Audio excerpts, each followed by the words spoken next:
Deniece Williams' voice is unmistakable, an ethereal, soaring soprano that has captivated audiences across R&B, soul, pop, and gospel for over 5 decades.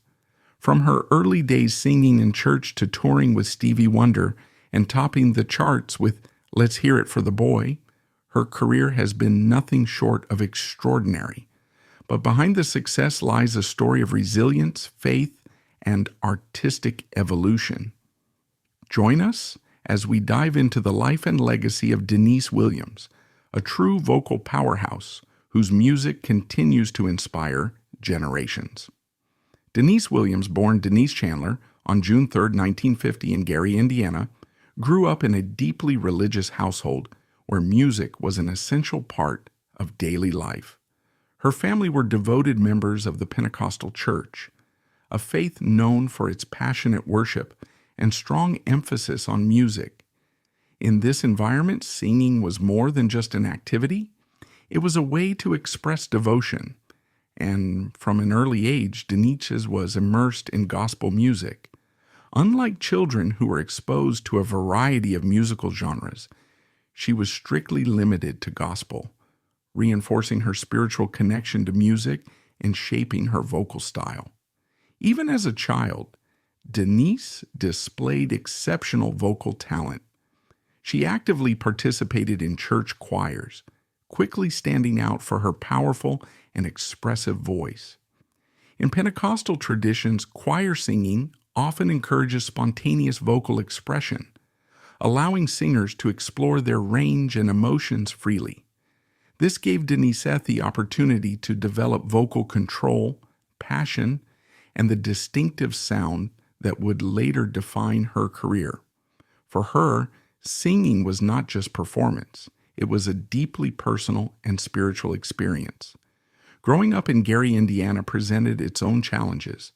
The city, known for its steel industry, was a working-class community where families often faced financial struggles. Despite these hardships, Gary had a rich musical culture and was home to other legendary artists, most notably the Jackson 5, who were emerging during Deniece's youth. This environment fostered both resilience and ambition, teaching Deniece the value of hard work and determination while exposing her to the power of music as a tool for expression and change. Deniece's upbringing was shaped by strict religious discipline. Although little is publicly known about her parents, they were deeply committed to their faith and instilled in her a strong sense of morality and purpose. Her childhood was structured around church activities, Bible studies, and worship, ensuring that faith remained at the center of her life. Even when she later transitioned into R&B and pop, she never truly abandoned gospel, proving that her spiritual foundation remained an integral part of her artistic identity. Beyond her immediate family, Deniece was surrounded by a larger church community that nurtured her musical talent. In many Black church communities, young singers are encouraged and celebrated, and Deniece was no exception. Her voice was seen as a gift from God, and she received unwavering support from both family and church members. This encouragement helped her build confidence as a performer and refine her stage presence, skills that would later set her apart in the competitive music industry. The religious and musical influences of her childhood had a lasting impact on her career. Even after achieving mainstream success in R&B and pop, Deniece retained a level of purity and emotional depth in her music that distinguished her from many of her peers. Eventually, her strong spiritual connection led her to return to gospel later in her career, reaffirming that faith was not just part of her past, but a lifelong influence. Deniece Williams' deep connection to music, rooted in her childhood church experiences, led her to explore singing beyond the walls of her Pentecostal upbringing. Though she initially aspired to become a nurse and anesthesiologist, enrolling at Morgan State University in Baltimore, Maryland, she struggled academically and dropped out after a year and a half. During this time, she took on various jobs, including working at a telephone company and as a ward clerk at Chicago's Mercy Hospital. But it was a part-time singing job at the Casino Royale Club that awakened her passion for performing, setting her on a different path, one destined for the music industry. Her first step into the industry came in the late 1960s when she recorded under the name Deniece Chandler. She signed with small labels like Toddle & Toe and released early tracks such as I'm Walking Away. Although these songs didn't achieve mainstream success, they provided her with valuable studio experience and a better understanding of the recording process. In 1969, she briefly joined the girl group The Lovettes and recorded I'm Not Like the Others, a track that wouldn't see an official release until 1999. While these early years were filled with challenges, they helped her refine her voice and gain confidence as a professional artist. The pivotal moment in her career came when she crossed paths with Stevie Wonder. Recognizing her distinctive soprano and exceptional vocal control, Wonder invited her to join his backing group, Wonder Love. From 1972 to 1975, she provided background vocals on some of his most iconic albums, including Talking Book, Fulfillingness First Finale, and Songs in the Key of Life. These projects exposed her to innovative songwriting, intricate production techniques, and the creative genius of one of music's most celebrated artists. Working with Stevie Wonder not only honed her technical skills, but also expanded her artistic perspective, giving her first-hand experience in crafting timeless music. While Deniece thrived in Wonder Love, she eventually realized she wanted more than just singing in the background. She wanted to be a solo artist. In 1975, she made the bold decision to leave Wonder Love and pursue her own career. With her newfound confidence and industry knowledge, she signed with Columbia Records and Kalimba Productions, the latter being a label founded by Maurice White of Earth, Wind and Fire. White saw tremendous potential in her and became instrumental in shaping her early solo career, setting the stage for what would soon become an era of hit songs, Grammy Awards, and crossover success in multiple genres. Deniece Williams' decision to leave Wonder Love in 1975 marked the beginning of a new chapter in her career, one that would transform her from a backup vocalist into a solo star. Signing with Columbia Records and Kalimba Productions, a label founded by Maurice White of Earth, Wind and Fire, and producer Charles Stepney, she found herself in an environment that nurtured her distinct vocal style and artistic identity. Her debut album, This Is Niecy, 1976, was an immediate success. The album's smooth fusion of R&B, jazz, and soul provided the perfect showcase for Deniece's airy yet powerful soprano.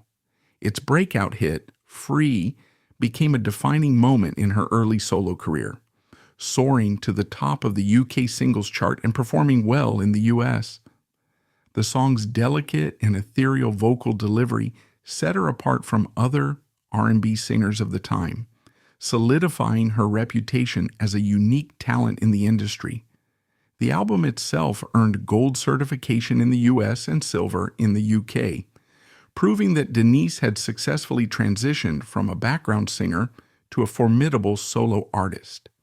Her sophomore album, Songbird, 1977, further cemented her place in the industry.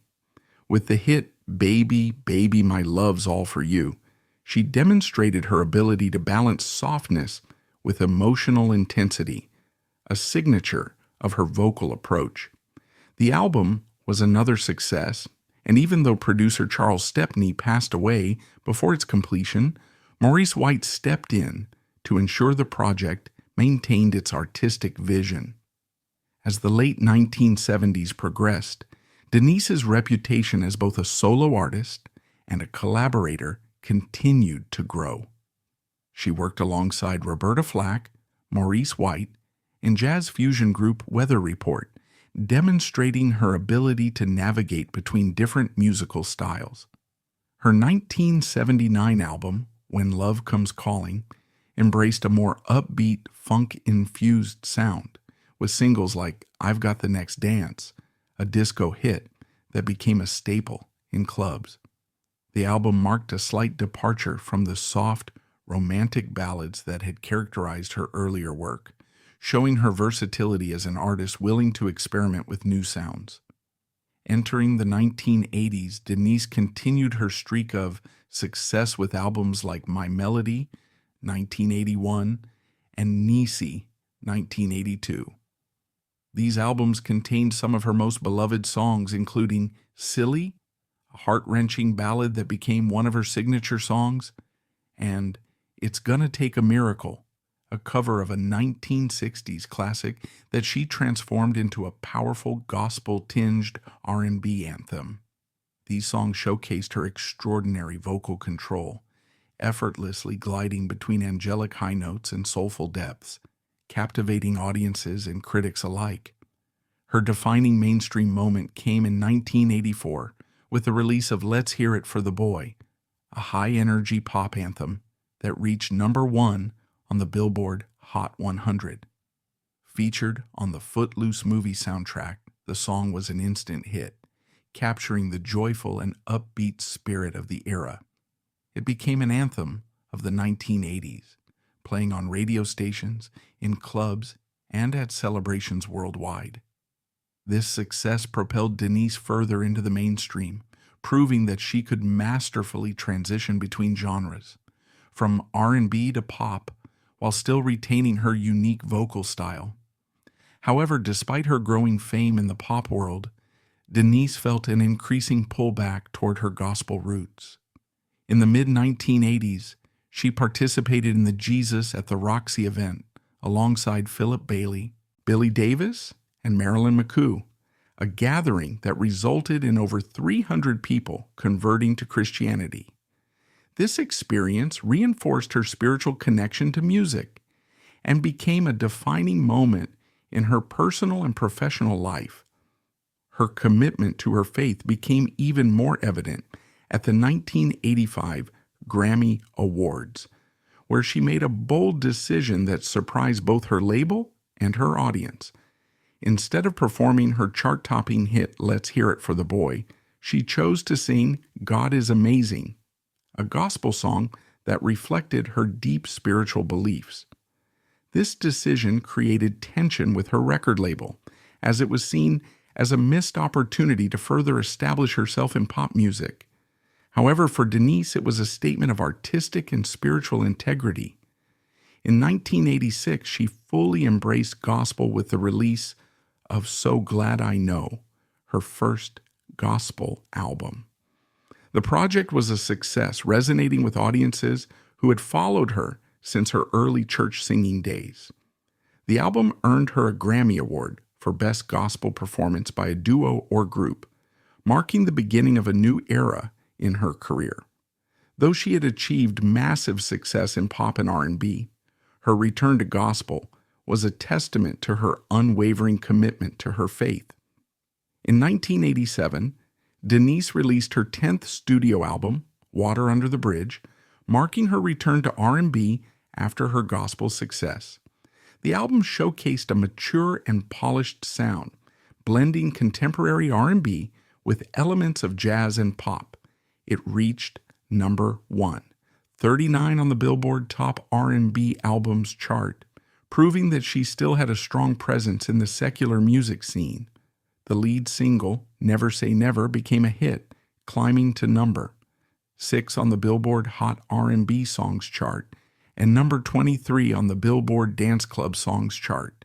The song's energetic production and Deniece's signature vocal delivery reaffirmed her ability to create R&B hits that resonated with a broad audience. Building on this momentum, she released As Good as It Gets in 1988, further solidifying her place in the R&B landscape. The album, while slightly less commercially successful than its predecessor, still performed well, peaking at #48 on the Billboard Top R&B Albums chart. It featured the single I Can't Wait, which reached number 1, 8 on the Billboard Hot R&B Songs chart, and This Is As Good As It Gets, which climbed to number 29. These songs, while not as mainstream as her earlier hits, demonstrated her continued relevance in the industry and her ability to adapt to evolving R&B trends. Despite her continued involvement in R&B, Deniece's spiritual journey remained at the core of her musical identity. In 1989, she released her second full gospel album, Special Love. The album was well received within the Christian music community, reaching number 1. 11 on the Billboard Top Christian Albums chart. It reaffirmed her commitment to gospel music, proving that she could transition seamlessly between secular and sacred sounds without alienating her audience. During the early 1990s, Deniece broadened her musical collaborations, lending her voice to projects by some of the industry's most respected artists. She appeared on Nancy Wilson's 1990 album, A Lady with a Song, further solidifying her connection to jazz. In 1992, she contributed to George Duke's album Snapshot, a project that blended jazz, funk, and R&B, demonstrating her versatility. She also reunited with her former mentor Stevie Wonder, appearing on his 1995 album Conversation Piece, an acknowledgement of the profound influence he had on her early career. That same year, she collaborated with jazz fusion group Spyro Gyra on their album Love and Other Obsessions, further showcasing her ability to seamlessly move across genres. By the late 1990s, Deniece returned to gospel music with renewed passion. In 1999, she released This Is My Song, a gospel album that marked a significant moment in her career. The album reached number 1, 14 on the Billboard Top Gospel Albums chart, and was a testament to her enduring influence in gospel music. Her work on the album earned her a Grammy Award for Best Pop Contemporary Gospel Album, proving that even after decades in the industry, she remained a powerhouse in both mainstream and faith-based music. By the early 2000s, Deniece Williams had already solidified her legacy as a multi-genre powerhouse, having navigated success in R&B, pop, gospel, and jazz across multiple decades. As she moved into the new millennium, she continued to record and perform, further proving her longevity and adaptability in an ever-changing music industry. In April 2007, Deniece released Love, Deniece Style, an album produced by Bobby Eli, a veteran of the Philly soul sound. The album paid homage to classic soul and R&B, blending her signature ethereal vocals with a rich, nostalgic production. It reached number 1, 41 on the Billboard R&B Hip-Hop Albums chart, proving that even decades into her career, she still had a dedicated audience. That same year, she returned to her hometown of Gary, Indiana, to perform at the reopening of the historic Glenn Theater, an event that was a celebration of her musical contributions and her roots. She was later honored as an outstanding Hoosier by Indiana State Representative Vernon G. Smith, recognizing her impact on both music and her local community. In October 2007, Deniece collaborated with Wanda Vaughn of The Emotions and singer Cherie Brown to release the single Grateful, the Rededication. The song was a heartfelt reflection of faith and gratitude, themes that had long been central to her music. It reached number 1, 40 on the Billboard Adult R&B Songs chart, reinforcing her ability to connect with listeners on a deeply personal level. Beyond music, Deniece remained committed to giving back to her community. In 2008, she announced plans for KOP, Kids of Promise, an educational and performing arts program aimed at supporting youth in Gary, Indiana. The initiative reflected her lifelong belief in the power of music and mentorship, echoing the opportunities that had shaped her own journey as a young singer. Throughout the 2010s, Deniece remained a beloved figure in the music industry. In 2010, she performed her classic hit Silly alongside Monica at the BET Awards, a moment that introduced her timeless vocals to a new generation of R&B fans. A year later, in 2011, she was featured on TV One's Unsung, a documentary series highlighting influential yet often underappreciated artists. Her episode explored her career highs, personal struggles, and spiritual journey, further cementing her status as a legend whose impact stretched far beyond her biggest hits.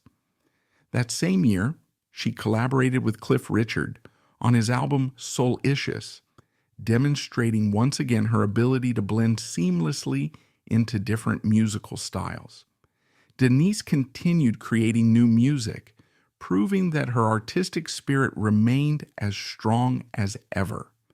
In fall 2020, she released When You Love Somebody, followed by the EP Gemini in 2021, showcasing new material that stayed true to her smooth, heartfelt style. That same year, on June 30th, 2021, she was honored as one of the first inductees into the Women Songwriters Hall of Fame, recognizing her contributions to music and songwriting. Deniece Williams' career was not marked by controversy in the way that many artists experience, but one of the most defining moments of her journey came when she chose faith over fame. Her artistic integrity and spiritual devotion often placed her at odds with the commercial expectations of the music industry, most notably during the 1985 Grammy Awards. This event became a turning point that reflected not only her values, but also the challenges of navigating a career where commercial success and personal beliefs were sometimes in conflict.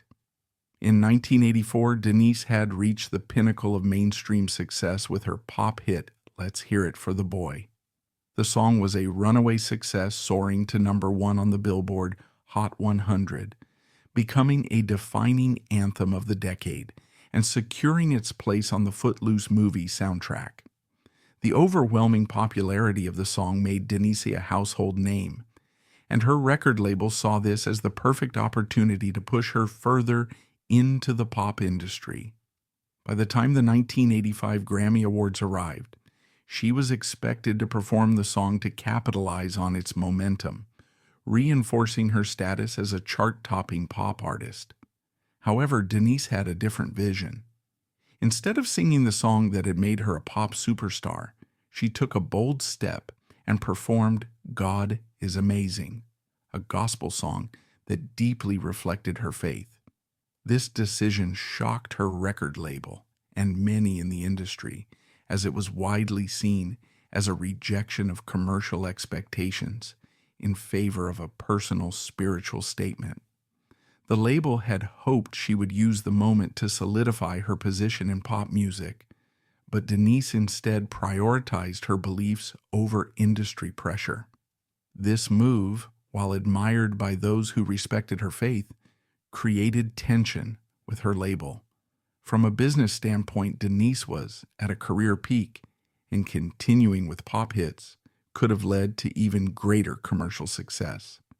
However, by choosing gospel in such a public setting, she signaled a shift in her artistic direction, one that the industry was not fully prepared for. This choice ultimately set the stage for her transition away from mainstream R&B and pop into the gospel genre, a move that would shape the next phase of her career. While some may have viewed this decision as a missed opportunity in the pop world, Deniece saw it as staying true to herself. Her commitment to gospel music was not just a passing phase, it became a core part of her identity as an artist. In 1986, she fully embraced this transition by releasing her first gospel album, So Glad I Know, which was critically acclaimed and earned her a Grammy Award for Best Gospel Performance by a Duo or Group. More than a decade later, she won another Grammy for Best Pop Contemporary Gospel album for This Is My Song in 1999. These awards validated that her decision to follow her faith, despite industry pushback, was not a career-ending move, but rather an evolution that solidified her legacy in a different way. Deniece Williams's life was defined not only by her music, but also by her dedication to faith, family, and personal growth. While her career took her through the heights of pop and gospel success, her personal life was marked by love, heartbreak, and the deep bond she shared with her 4 sons. Deniece's first marriage was to Kendrick Williams, her middle school sweetheart. They married in 1971, at a time when she was still finding her way in the music industry. The couple had 2 sons, Kendrick Jr. and Kevin, and for a while, Deniece balanced the responsibilities of young motherhood with the pursuit of her musical dreams. However, as her career began to take off in the mid-1970s, especially after joining Wonderlove as a backup singer for Stevie Wonder, the demands of her professional life put a strain on her marriage. The couple divorced in 1975, just as Deniece was on the brink of solo success with her debut album, This Is Niece, 1976. In 1981, Deniece married Christopher Joy, an actor and minister.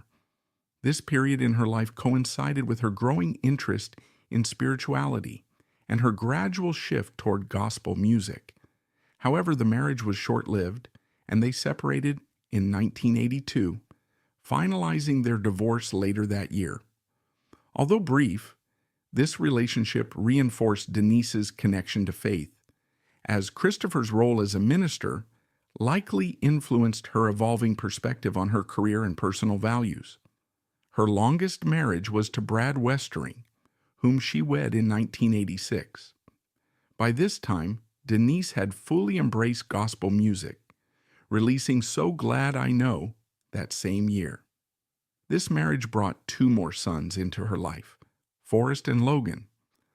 Throughout the late 1980s and early 1990s, Deniece continued to balance her career with raising her children, a challenge made even more complex by the demands of touring and recording. Unfortunately, her marriage to Brad ended in 1993, marking another chapter of change in her personal life. Despite the ups and downs of her marriages, Deniece remained deeply devoted to her children. She often spoke about how motherhood gave her a sense of purpose beyond music. Raising 4 sons while navigating the music industry was no easy task, but her strong faith provided a guiding force. Even as her career evolved, she prioritized her role as a mother, ensuring that her children grew up with the same values of faith and perseverance that had shaped her own life. Beyond her marriages and children, Deniece Williams built deep and lasting relationships within the music industry, forming bonds that would shape her artistic journey and define key moments in her career. While her personal life was marked by love, faith, and resilience, her professional life was enriched by collaborations with some of the most influential figures in music. One of the most pivotal relationships in Deniece's career was with Maurice White, the legendary founder of Earth, Wind, and Fire. When she left Stevie Wonder's Wonderlove in 1975 to pursue a solo career, it was Maurice who saw her potential and helped guide her transition from backup vocalist to solo star. He, along with producer Charles Stepney, signed Deniece Kalimba Productions and played a crucial role in crafting her debut album, This Is Niece, 1976. Under Maurice's mentorship, she developed a signature sound that blended gospel-infused vocals with the smooth sophistication of R&B and jazz. Their professional bond continued beyond her early albums, as he remained a trusted collaborator throughout her career. Another significant partnership in Deniece's life was with Johnny Mathis.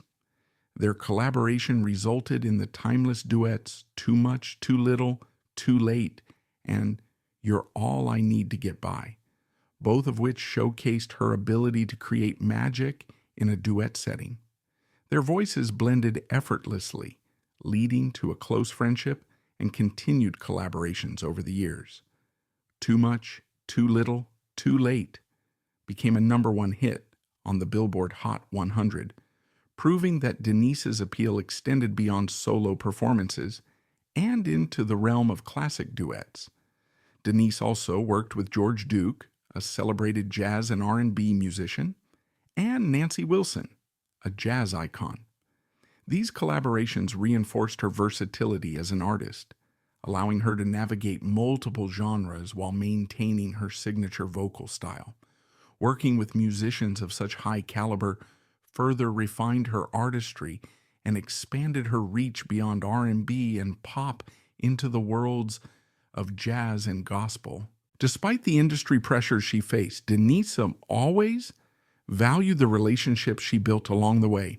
She was known for her warmth and authenticity, which made her a beloved collaborator among her peers. Even as she transitioned into gospel music, she maintained strong ties with artists across genres, proving that her artistry was not bound by labels, but driven by passion and sincerity. Deniece Williams remains an active and influential figure in the music industry, continuing to engage with her fans and perform well into her 70s.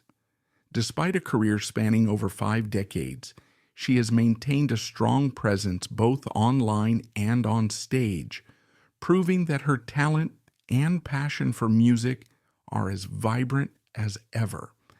In recent years, Deniece has used social media, particularly Instagram, to connect with her audience, sharing moments from her life and career.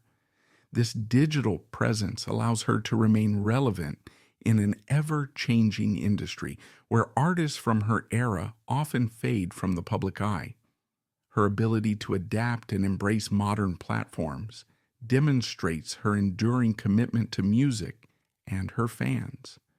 One of the most notable examples of her continued musical vitality came in June 2023, when she delivered a live performance of Silly in Bethesda, Maryland. This performance was a testament to her undiminished vocal power and emotional depth, qualities that have defined her music since the 1970s. Even at 73 years old, her voice remains remarkably strong, proving that great artistry transcends time. Fans who attended the show praised her ability to captivate an audience, reaffirming her status as a legendary vocalist. Beyond her performances, Deniece continues to receive recognition and honors for her contributions to the music industry. In June 2021, she was among the first inductees into the Women Songwriters Hall of Fame, a well-deserved acknowledgement of her impact as both a singer and a songwriter. Her ability to craft emotionally resonant and commercially successful music has cemented her legacy in multiple genres, including R&B, pop, and gospel. Her influence extends beyond the United States as well. In May 2023, she was awarded the Key to the City of Kingston, Jamaica, in recognition of her musical legacy and cultural contributions. This honor reflects her global impact, as her music has inspired audiences far beyond the U.S., particularly in regions with strong gospel and R&B followings. In addition to her music career, Deniece has explored acting and television appearances. In 2004, she starred in the Christmas film Christmas Child, further showcasing her versatility as an entertainer. The following year, in 2005, she participated in the celebrity edition of the reality dating show Eliminate, a light-hearted departure from her typically serious and spiritual image. These appearances illustrated her willingness to explore different aspects of the entertainment industry while maintaining the authenticity that has always defined her. With a career that has endured for over 5 decades, Deniece Williams remains a symbol of resilience, artistry, and faith. She continues to inspire new generations of artists and fans, proving that true musical greatness is timeless. Whether through her classic hits, her live performances, or the honors she continues to receive, Deniece Williams' legacy is firmly established as one of the most distinctive and beloved voices in music history.